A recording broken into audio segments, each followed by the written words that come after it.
الحمد لله وكفى وسلام على عباده الذين اصطفى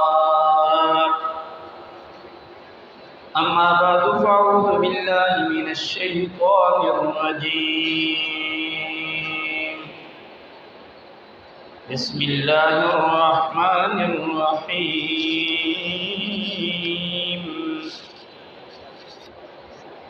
لئلا يكون للناس على الله حجة بعد الرسل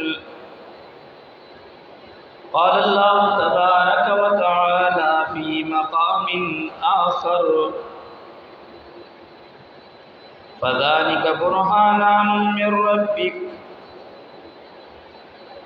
آمنت بالله صدق الله مولانا العظيم وصدق رسوله النبي الكريم ونحن على ذلك لمن الشاهدين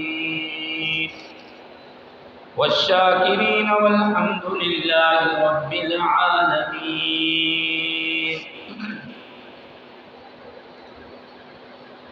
برادران اسلام، میں نے آپ کے سامنے قرآن مجید کی دو آیتوں کا کچھ حصہ تلاوت کیا ہے. آج کا ہمارا موضوع وہ معجزات نبی صلی اللہ علیہ وآلہ وسلم ہے. معجزہ یہ اللہ تبارک و تعالیٰ کی طرف سے نبی اور رسول کے ہاتھ پہ اللہ تبارک و تعالیٰ ظاہر فرماتے ہیں،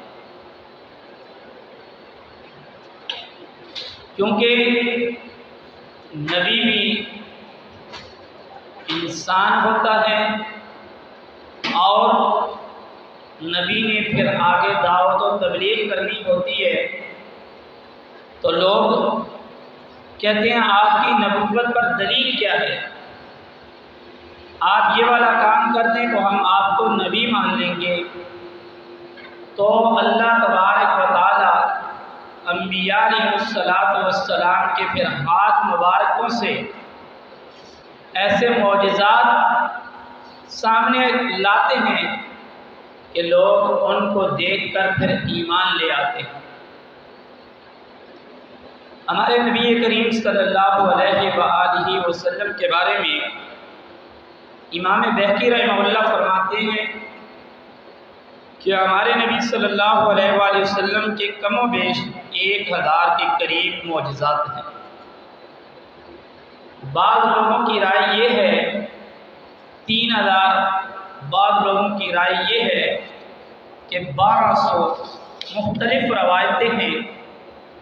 لیکن لکھنے والوں نے جو آخری بات لکھی کہ ہمارے نبی صلی اللہ علیہ وآلہ وسلم کی ہر ادا ہی معجزہ تھی، ان کی تعداد شمار میں نہیں آتی ہے. آپ علیہ السلام کی بچپن اور پیدائش سے لے کر اس دنیا سے پردہ فرمانے تک ہر وقت ہر گھڑی ہر قول ہر فعل ہر ادا ہی معجزہ تھی.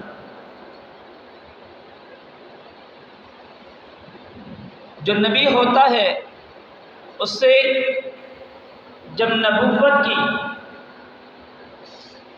دلیل مانگی جاتی ہے تو اس کے مقابلے میں اللہ تبارک و تعالیٰ جب ان کے ہاتھ پہ اس معجزے کو ظاہر کرتے ہیں. پھر معجزات کی 2 قسمیں ہیں، ایک معجزات علمی، ایک معجزات عملی.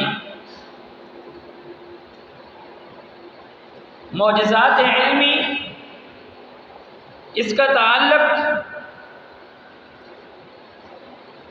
کہ جو نبی ہے اس کے ہاتھ، اس کے علم، اس کے فنون ایسے ظاہر ہوں کہ اس کے مقابلے میں کوئی شخص ایسی دلیل پیش نہ کر سکے جس طریقے پر ایک نبی کو اللہ تبارک و تعالیٰ نے جو صلاحیت اور علم عطا کیا ہوتا ہے. یہ علمی علم سے ہے کہ ایسے علمی خزانے وہ نبی بیان کرتے ہیں کہ دنیا والے اس کے مقابلے میں دلیل لانے سے قاصر آ جاتے ہیں۔ اسی طریقے پر دوسری ہے معجزات عملی، کہ ایسے اعمال کیے جائیں، ایسے افعال کیے جائیں، ایسے اچھے کام کیے جائیں کہ دنیا اگر کوئی دعوی نبوت کرے تو اس کے پاس اس طرح کے دلائل نہ ہو جس طریقے میں ایک سچے نبی کے پاس دلائل موجود ہوتے ہیں۔ اور معجزات یہ نبی کی شان ہے کہ اللہ تبارک و تعالیٰ کی ذات اس کے ہاتھ کے اوپر معجزہ کو صادر فرماتے ہیں، اور ولی اس کے ہاتھ کے اوپر معجزہ نہیں کرامت ہوتی ہے۔ کرامات الاولیاء حق، اولیاء اللہ کی جو کرامات ہوتی ہیں وہ برحق ہوتی ہیں۔ اب ایک بات ذہن میں رکھنا، یہ ضروری نہیں کہ جو ولی ہوگا اس کے ہاتھ پر ہر حال میں کوئی نہ کوئی کرامت ظاہر ہو۔ اگر اس کے ہاتھ پر اس کی زندگی میں کوئی کرامت ہی ظاہر نہ ہو، ہم کہیں کہ یہ ولی نہیں ہے۔ نہیں، یہ بات نہیں ہے۔ یہ تو اللہ تبارک و تعالیٰ کی ذات ہے کہ اس ولی سے کوئی ایسی کرامت ظاہر کر دیں کہ لوگ دیکھ کر دنگ رہ جائیں۔ اور نبی علیہ الصلوۃ والسلام کے دور کے اندر جس طرح کے وہ لوگ تھے، شاید میں نے گزشتہ جمعے پر بھی یہ بات کی کہ اس وقت فصاحت اور بلاغت کا چرچا تھا، عیسیٰ علیہ الصلوۃ والسلام کے اندر حکمت کا چرچا تھا، موسیٰ علیہ الصلوۃ والسلام کے دور کے اندر جادو اور سحر کا چرچا تھا۔ اس طرح کے تو اللہ تبارک و تعالیٰ کی ذات نے اس دور کے اندر انہی کے مقابلے میں آنے والا نبی، اللہ تبارک و تعالیٰ نے انہی کے جس طرح کے ان کے دور کے اندر جو جادو تھے، اللہ اپنے نبی کو برحق معجزہ عطا کر کے دیتے، وہ نبی کے مقابلے میں عاجز آ جاتے تھے۔ جناب رسالت مآب صلی اللہ علیہ وآلہ وسلم کے معجزات بے شمار ہیں جو حضرات صحابہ اکرام رضوان اللہ علیہ اجمعین نے جن کو بیان کیا، اور آپ علیہ الصلوۃ والسلام کے ان معجزات کو دیکھ کر وہ ایمان بھی لے آئے۔ آپ علیہ الصلوۃ والسلام قرآن کہتے ہیں قُلْ یَا أَیُّھَا النَّاسُ إِنِّی رَسُولُ اللَّهِ إِلَیکُم جَمِیعًا، اے میرے محبوب پیغمبر، آپ ان لوگوں سے کہہ دیجئے کہ میں تم سب کے لیے اللہ کا رسول بن کر آیا ہوں۔ تو اللہ کے نبی صلی اللہ علیہ وآلہ وسلم کے معجزات بھی جہاں انسانوں کے لیے تھے، وہاں جنات کے لیے، حیوانات کے لیے، نباتات کے لیے، جانوروں کے لیے۔ ایک مرتبہ جناب حضرت ابو ہریرہ رضی اللہ تعالیٰ عنہ فرماتے ہیں کہ میں نبی کریم صلی اللہ علیہ وآلہ وسلم کی خدمت اقدس میں تھا، میں وہاں سے چلا اپنی والدہ کے پاس، وہ بت پرست تھی، وہ مشرکہ تھی، تو میں اپنی والدہ کے ساتھ جا کر میں نے بات چیت کی، میں نے اپنی والدہ کو حضور علیہ السلام کے اوصاف حمیدہ بیان کیے، تو انہوں نے آپ علیہ السلام کے بارے میں بے ادب الفاظ استعمال کیے۔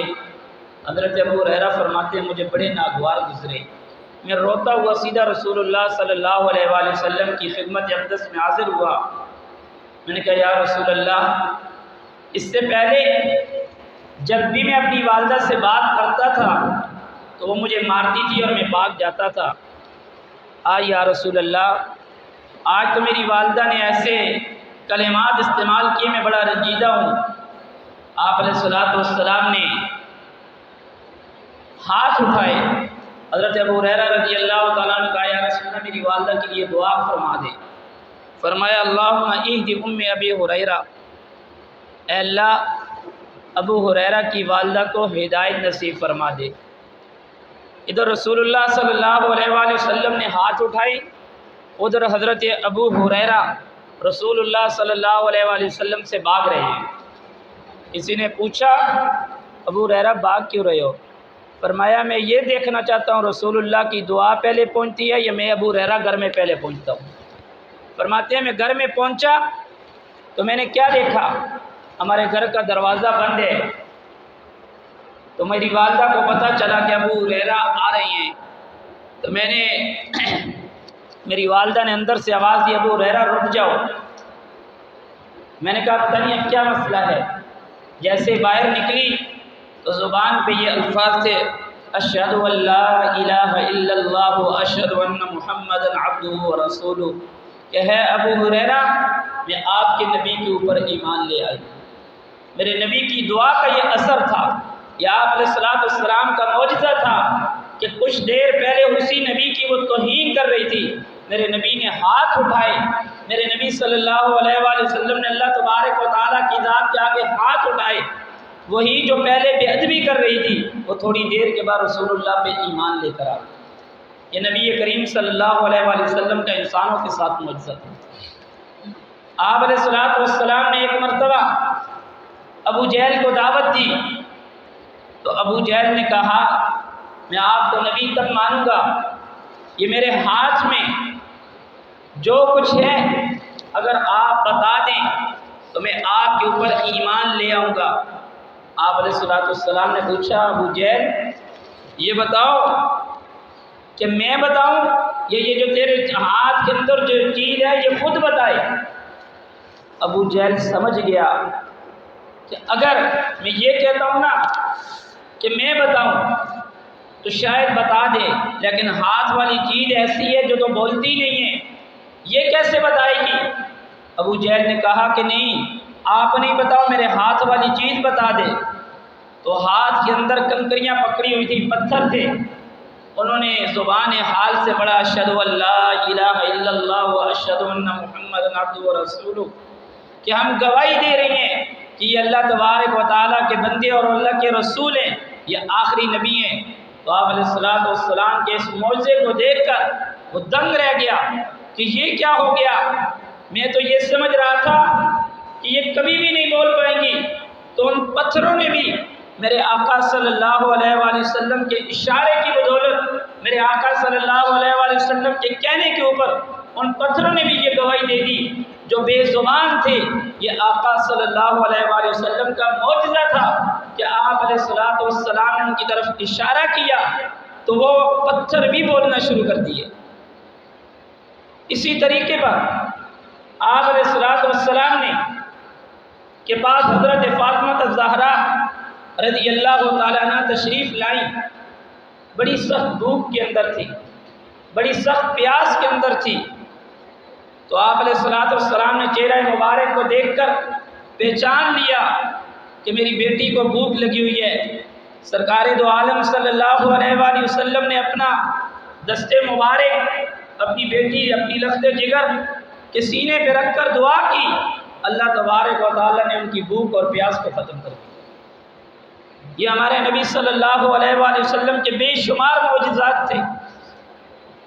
اسی لیے اللہ تبارک و تعالیٰ نے مشرکین مکہ سے ایک بات کہی، 11ویں پارے میں آتا ہے لقد لبثت فیکم عمرا من قبل افلا تعقلون، کیا محبوب آپ ان سے فرما دیجئے کہ میں نے آپ کے ہاں اتنا عرصہ گزار دیا ہے، میری ذات کے اوپر بچپن سے لے کر آج میری اس دعوی نبوت پر جس کی میں آج تبلیغ کر رہا ہوں، اس وقت تک کوئی ایک فعل تو ایسا بتا دو جس کی وجہ سے آپ کو کبھی تکلیف ہوئی ہو۔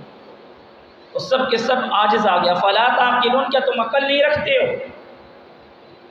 اتنا عرصہ میں نے آپ کے ساتھ گزارا اور آپ سب کچھ ہونے کے باوجود آپ میری اس بات کو ماننے کے لیے تیار نہیں ہیں۔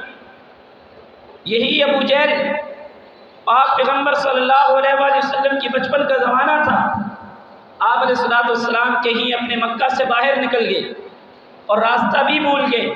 یہ ابو جہل سواری لے کر واپس آ رہا تھا تو اس نے دیکھا کہ یہ چھوٹا سا بچہ محمد یہ باہر ہے، یہ گھر سے راستہ بھول چکا ہے، تو اس نے اپنی سواری کو روک کر کے آپ علیہ السلام کو اپنے پیچھے بٹھایا سواری جو ہے وہ اپنی جگہ سے ہل بھی نہیں رہی، اٹھنا چلنے کی بات تو دور، وہ اپنی جگہ سے اٹھتی بھی نہیں۔ اس نے سواری کو بڑا مارا، چیخا چلایا، لیکن وہ سواری اپنی جگہ سے اس نے حرکت نہ کی۔ تو بڑا حیران ہوا، اس نے حضور علیہ السلام کو اپنے آگے بٹھا لیا۔ جیسے ہی بٹھایا سواری اٹھ بھی گئی اور چلنا شروع کر دی۔ تو اس نے سمجھا کہ شاید سواری کو کچھ مسئلہ تھا، انہوں نے دوبارہ حضور کو پیچھے بٹھایا، سواری پھر رک گئی۔ وہ آخر کار تنگ ہو کر کے اس نے حضور علیہ السلام کو اپنے آگے بٹھایا اور مکہ کی طرف آ گیا، اور آ کر کے آپ کے دادا عبد المطلب سے یہ بات کہنے لگا، یہ جو آپ کا پوتا ہے نا بڑے نصیبوں والا ہے، اور سب سے بڑی بات یہ ہے، مجھے جو چیز لگتی ہے وہ یہ ہے کہ یہ بڑے ہو کر جو ہماری سرداری ہے نا اس کو بھی ختم کر دے گا۔ کہ مجھے لگتا بڑے نصیبوں والا ہے کہ میرے ساتھ آج یہ واقعہ پیش آیا، میں نے بڑی کوشش کی لیکن اس کے باوجود یہ میری بات ماننے کے لیے یہ سواری تیار نہ ہوئی۔ اس سے مجھے اندازہ ہوتا ہے یہ بڑے ہو کر ہماری سرداریوں کو ختم کر دے گا۔ یہ آقا علیہ السلام کی بچپن کے، اور اسی طریقے پہ حضرت حلیمہ سعدیہ رضی اللہ تعالیٰ عنہ فرماتی ہیں کہ میں جس وقت جس اونٹ پر سوار ہو کر آئی تھی وہ بڑا لاغر اور دبلا اور پتلا تھا۔ آقا علیہ السلام کے بیٹھنے کی وجہ سے، اس سواری پہ آنے کی وجہ سے وہ اونٹ اتنا تیز چلنا شروع ہو گیا کہ پہلے والی سواریاں اور پہلے والی عورتیں مجھے کہتی تھی کہ بتاؤ حلیمہ کیا وجہ ہے، سواری چینج کر دی ہے یا کیا؟ فرمایا سواری تو وہی ہے، سوار چینج کر دیا ہے، سوار حضور کو لے کر آ گئی ہوں۔ حضرت حلیمہ سعدیہ رضی اللہ تعالیٰ عنہ فرماتی ہیں کہ جس وقت ہمارے گھر میں حضور تشریف لائے اس سے پہلے کا یہ عالم تھا کہ ہماری بکریاں بڑی کمزور تھیں، ہمارے گھر میں کھانے کے لیے کچھ نہیں تھا، حضور کا رضائی جو بھائی تھا اس کے لیے میرے سینوں کے اندر دودھ نہیں تھا۔ حضور کے آنے کی وجہ سے ہماری بکریاں جب پہاڑ پہ جاتی تھیں وہ حضور کے چہرے کو دیکھ کر جب شام میں واپس آتی تھی ان کے دودھ تھنوں میں سے بھرا ہوا ہوتا تھا۔ یہ آقا علیہ السلام کے معجزات تھے کہ آپ علیہ السلام کے ان معجزات کو دیکھ کر اسی لیے تو وہ مشرکین یہ بات کہتے تھے کہ ہمیں لگتا ہے ایسا یہ جو آخری نبی ہوگا وہ یہی ہوگا۔ آپ علیہ السلام جہاں پر ایک صحابی کے بارے میں آتا ہے وہ کسی جنگ میں جا رہے تھے تو آپ علیہ السلام نے ان صحابی کے بارے میں پوچھا کہ فلاں صحابی کس طرح ہے؟ ان کو لایا گیا کہ حضور آپ کے بارے میں یہ بات ارشاد فرما رہے ہیں۔ کہا یا رسول اللہ میں اپنی سواری کی وجہ سے بڑا پریشان ہوں، وہ چل نہیں رہی ہے، بڑی کمزور ہے۔ آپ علیہ السلام کے ہاتھ مبارک کے اندر ایک عصا تھا، ڈنڈا تھا، اس سواری کو لگایا، وہ سواری روایتوں میں آتا ہے روکنے سے بھی نہیں رکتی تھی، اس سواری کے ساتھ وہی ڈنڈا حضور کے ہاتھ میں تھا۔ حضرت آسمہ بنت ابی بکر صدیق رضی اللہ تعالیٰ عنہ فرماتی ہیں کہ میرے آقا صلی اللہ علیہ وآلہ وسلم کا ایک معجزہ یہ بھی تھا کہ ہمارے پاس آقا علیہ السلام کا ایک کرتا مبارک تھا، ایک کرتا مبارک تھا، ہم اس کو دھو کر کے اس کرتے سے جو پانی نکلتا تھا ہم مریضوں کو، بیماروں کو یا کسی کو بھی وہ پانی لگاتے تھے، آقا علیہ السلام کے اس قمیص کی برکت سے اللہ تبارک و تعالیٰ اس بیمار کو شفا دے دیتے تھے۔ یہ ہمارے آقا صلی اللہ علیہ وآلہ وسلم کے معجزات تھے۔ یہ جہاں انسانوں کے ساتھ بے شمار واقعات اور معجزات، اسی طریقے پہ آقا علیہ السلام کے معجزات وہ جانوروں کے ساتھ بھی تھے۔ کہتے ہیں کہ آپ علیہ السلام ایک جنگل میں چلے گئے، ایک باغ میں چلے گئے، جس باغ کے بارے میں یہ بات مشہور تھی یہاں پر یہ جو اونٹ ہے، یہ جو جانور ہے یہ لوگوں کو مارتا ہے اور کاٹتا ہے۔ آپ علیہ السلام وہاں پر پہنچ گئے تو آپ علیہ السلام کے سامنے وہی جانور آ کر کے اپنے سامنے اس طرح اس نے اپنا سر مبارک سر نیچے کر دیا آقا کے قدموں میں۔ حضور سے صحابہ نے کہا یا رسول اللہ یہ تو بڑا وحشی جانور تھا، یہ تو لوگوں کو مارتا ہے کاٹتا ہے۔ فرمایا یہ میرے قدموں میں آ کر میری نبوت کی گواہی دے رہا تھا۔ یہ آقا علیہ السلام کے معجزات تھے کہ آپ علیہ السلام کو دیکھ کر ایک ہرنی